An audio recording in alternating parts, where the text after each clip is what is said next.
Olá, meu nome é Júlia Galvani. Esta é mais uma entrevista do quadro NASP 40 anos e hoje nós temos o prazer de entrevistar o Joel Querubim de Barros. Muito obrigada, Joel, por ter aceito o nosso convite.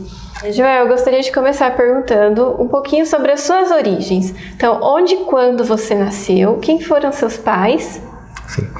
Bom, eu nasci numa grande metrópole, Santa Rita do Oeste, deve ter mais ou menos uns 5, 6 mil habitantes, né? E a minha infância foi lá.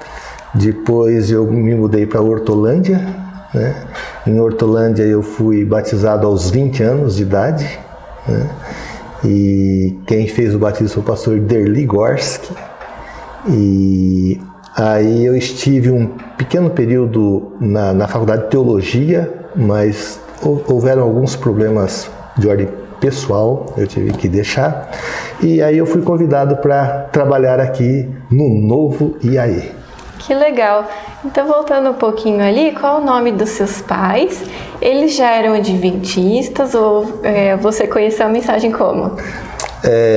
Na verdade, a gente morava em Hortolândia, num bairro chamado Jardim Rosolém, e um grupo da igreja de Hortolândia esteve fazendo uma série de conferências, né?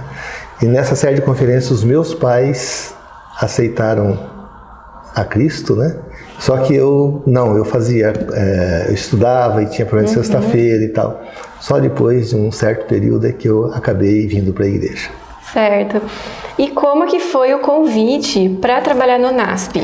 Então, quando eu estive no IAE, IAE,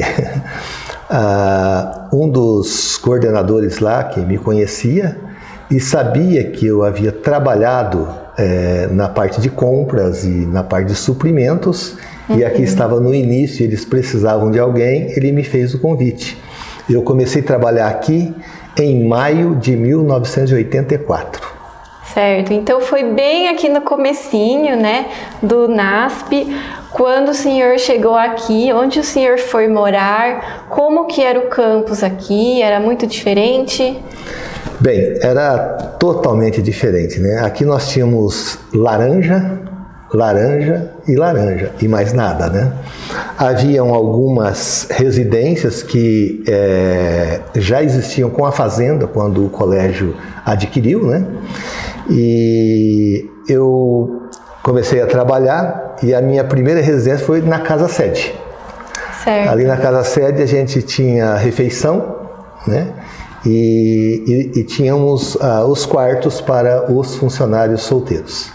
Certo. E tinha muitos funcionários nessa época? Não, eram bem poucos funcionários, né? Certo. Porque aí começou já a parte de contabilidade, bem no início, né? Então, na administração, nós tínhamos como diretor geral aqui o professor Edmir de Oliveira, né? E só que a gente era ligado ao IAE de São Paulo, né? Aqui nós tivemos o primeiro tesoureiro, que foi José Osmar Alberto, né? E mais algumas pessoas da área administrativa, bem poucos, né? Mas esse foi o nosso início. E eu imagino que nesse início o departamento de compras era muito importante, devido ao campus estar se estruturando ainda, né? Então, como que era a demanda do departamento de compras? Era muito grande? Vocês faziam viagens para qual cidade? Porque logo em seguida já começaram as construções, né? Sim. Inicialmente, nós tivemos que construir várias casas em vários pontos estratégicos da fazenda para acomodar os funcionários. Nós tivemos que construir barracões para gado, né, bezerreiro e todas essas coisas, né? Até que o projeto do colégio foi aprovado, né? E aí a construção começou, mas começou com muita força, né? Então nós chegamos a ter aqui na construção 450 funcionários. Você saberia dizer quais prédios foram sendo construídos? O que tinha quando começou? Então, em termos assim, de prédio definitivo, foi realmente o refeitório o primeiro, né? Certo. Mas antes disso, nós tivemos que montar uma infraestrutura, né? Então, nós construímos um grande galpão para ser o setor de suprimentos, né? E foram construídos depois Lá no prédio onde funcionou a escola, ali se transformou em residência de funcionários solteiros também, né? Fizemos uma outra construção bem simples para acomodar funcionários, os primeiros funcionários da construção também, né? Uhum. E então realmente foi muito difícil. Não havia asfalto, né? Então a gente aqui era privilegiado com bastante poeira ou com bastante barro. E como foi a rede de água e rede de energia? Já existia?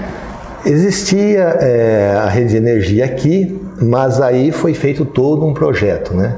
O engenheiro que fez os primeiros projetos aqui, inclusive mora hoje no residencial Lagoa Bonita, engenheiro Armando Celi Filho. E ele foi o primeiro a montar toda essa parte de estrutura de elétrica. E quanto ao departamento de compras, onde vocês iam fazer as compras? Era uma maratona. Comprávamos muito em Campinas. Em Campinas havia um centro de construção muito grande chamado Uemura. Então nós comprávamos muita coisa. Eu comprava tijolos nas cerâmicas aqui ao redor, sul de Minas, e muita coisa São Paulo. Então era um trajeto grande. É verdade. E quantos anos você trabalhou aqui no NASP? Aqui eu comecei em 84, foi até 91, né? Depois eu fui chamado para São Paulo, fui trabalhar no setor de recursos humanos de São Paulo. Desculpe, antes de ir para São Paulo, eu cheguei aqui a exercer a função de tesoureiro aqui do colégio. Aí depois eu fui para São Paulo, no setor de recursos humanos. Ok. E aí, depois, o que aconteceu? Você exerceu outras funções no NASP, retornou para Engenheiro Coelho? Então, aí no NASP, eu fiquei, em São Paulo, eu fiquei 1 ano. Mas aí eu tive um problema muito complicado com a minha mãe. Eu era o filho caçula, eu tive que me desligar da instituição para dar um atendimento para ela, que já era viúva e tal, né? Certo. E aí eu fiquei um tempo fora do NASP, mas eu fui chamado novamente. Voltei para São Paulo, né? Certo. Só que daí eu fui direcionado para o ensino básico, na parte de direção do ensino básico de lá. Que interessante. Aí trabalhamos mais um período, né? E aí também tive algumas dificuldades e eu acabei me desligando totalmente, né? Certo. Mas em seguida, o desligamento, eu acabei assumindo a mercearia aqui do colégio. Sim. Né? Na época, ela ainda pertencia ao NASP? Pertencia ao colégio, né? E nós assumimos a mercearia em julho de 2000. Certo. A mercearia, eu que fui aluna, tenho a experiência de que era muito importante, assim, de fornecer, e ainda né, de fornecer os suprimentos aqui para os moradores da região.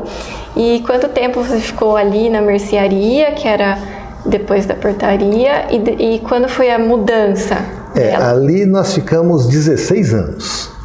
Mas o que aconteceu? A comunidade foi crescendo, o prédio começou a se tornar inadequado, né, para aquilo, e aí surgiu o sonho de construirmos uma loja nova. E aí realmente foi um milagre que Deus nos deu, né?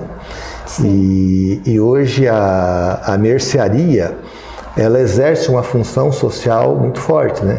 Então, por exemplo, nós ajudamos os alunos da Faculdade de Teologia, hoje nós ajudamos 60 famílias. Então nós damos um ticket para cada uma dessas famílias, né, de R$150, né? E por que eu dou o ticket? Porque se eu monto uma cesta básica, às vezes não resolve o problema dele. De repente o arroz ele tem. Então com o ticket ele vai e compra aquilo que ele realmente precisa, né? É verdade. Esses tickets não sou eu que distribuo. Eu simplesmente faço os 60 tickets e passo para a Faculdade de Teologia. São eles que fazem a distribuição. Que legal. E ao longo desse tempo, no NASP, você percebeu quais desenvolvimentos, que mudança você percebeu que teve no campus? Olha,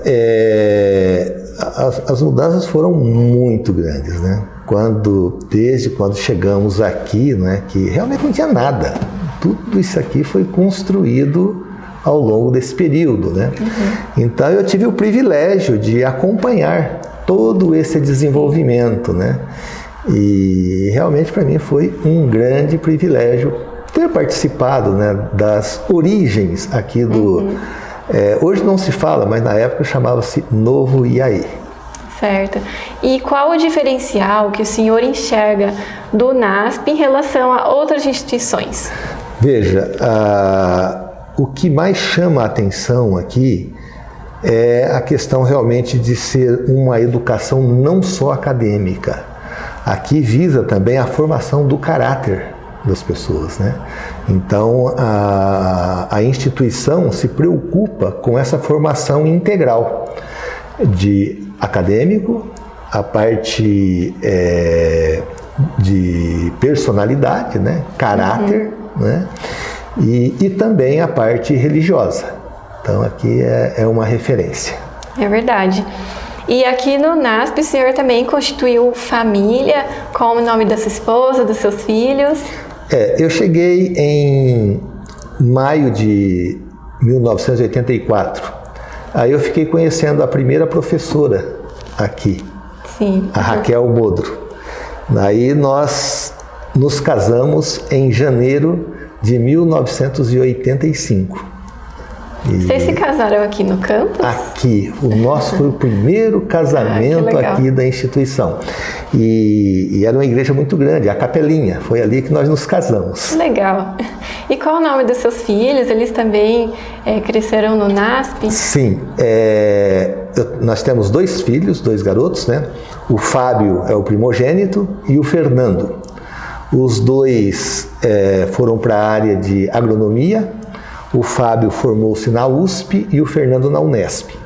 Hoje eles têm empresa nesta área, né? E estão muito felizes. Certo. E agora já estamos chegando ao final. Uma última pergunta. O que o NASP representou para o senhor? Como influenciou sua vida profissional ou pessoal? Olha, para mim realmente foi uma influência muito forte, muito grande, principalmente na vida espiritual. Aqui eu aprendi a depender de Deus.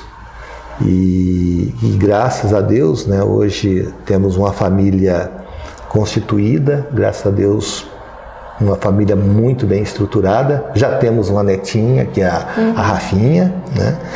E então, principalmente a parte espiritual, aqui nós tivemos a oportunidade de ter um desenvolvimento muito forte. Que legal! Então eu queria muito agradecer ao senhor por ter compartilhado um pouquinho da sua história e desejar que Deus continue te abençoando e abençoando a sua família. Amém.